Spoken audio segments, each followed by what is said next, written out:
Bonjour à tous et bienvenue dans notre émission Vision stratégique du mois de janvier 2019. Dans quelques instants, nous parcourons avec David Willems, membre du comité d'investissement, les décisions prises par KBC ce mois-ci. Bonjour David. Bonjour Fabien. Alors David, 2018 s'achève avec son lot de fluctuations sur le marché. Que peut-on en retenir? L'investisseur n'a pas été gâté en 2018.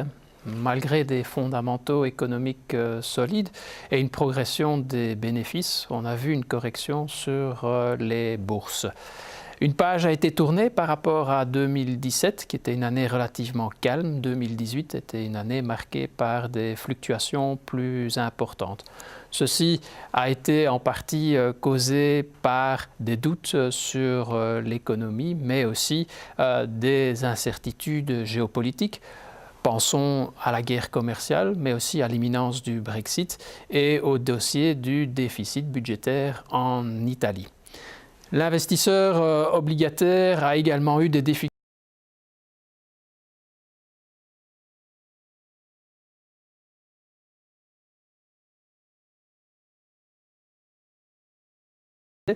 mais on a quand même vu une forte remontée des primes de risque sur les obligations d'entreprise. Le tableau est différent aux États-Unis où la Réserve fédérale a continué d'augmenter ses taux d'intérêt. Ça a donc donné lieu à des rendements obligataires plus élevés, mais aussi à une appréciation du dollar. En revanche, ceci a pénalisé les marchés émergents. On a constaté une fuite des capitaux avec une chute des devises et également une baisse des cours des obligations. Cela va changer en 2019 ? C'est ce que nous escomptons. Les craintes de récession liées à une inversion de la courbe des taux d'intérêt aux États-Unis nous semblent infondées. À ce stade, on ne voit pas vraiment de signe d'un ralentissement économique important. On voit que le consommateur garde le moral, il continue de dépenser, soutenu par de fortes créations d'emplois et récemment aussi par la chute du prix du baril de pétrole. En Europe également, les perspectives économiques semblent plutôt favorables.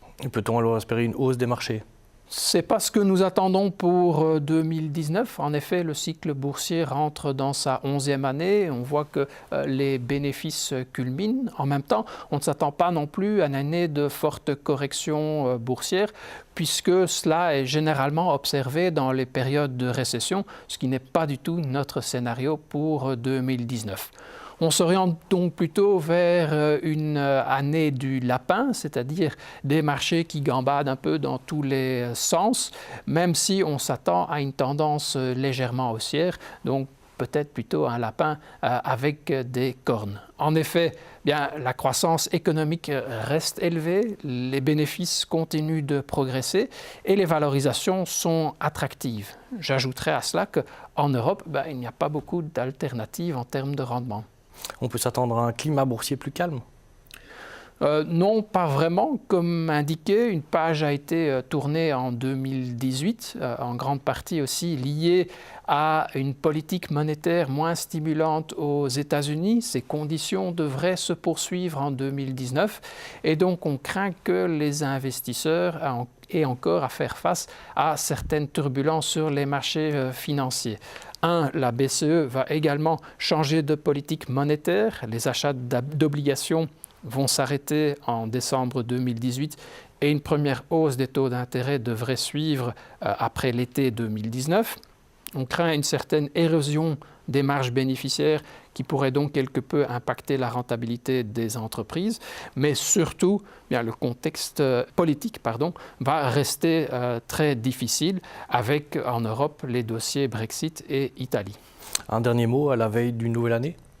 Oui, qu'il faut continuer d'investir. Le compte d'épargne peut paraître attractif, certainement dans les périodes de turbulence que nous connaissons, mais on sait qu'à terme, les investissements rapportent plus que le compte d'épargne, donc ça paye d'investir. Mais aussi sous un autre angle, on sait que le taux d'inflation aujourd'hui est supérieur à la rémunération du compte d'épargne et donc investir permet de préserver son pouvoir d'achat. Merci David. Avec plaisir Fabien. Merci à tous de nous avoir suivis. Si vous avez la moindre question, n'hésitez pas à contacter votre private banker KBC. Nous espérons vous revoir nombreux dans l'une de nos prochaines émissions.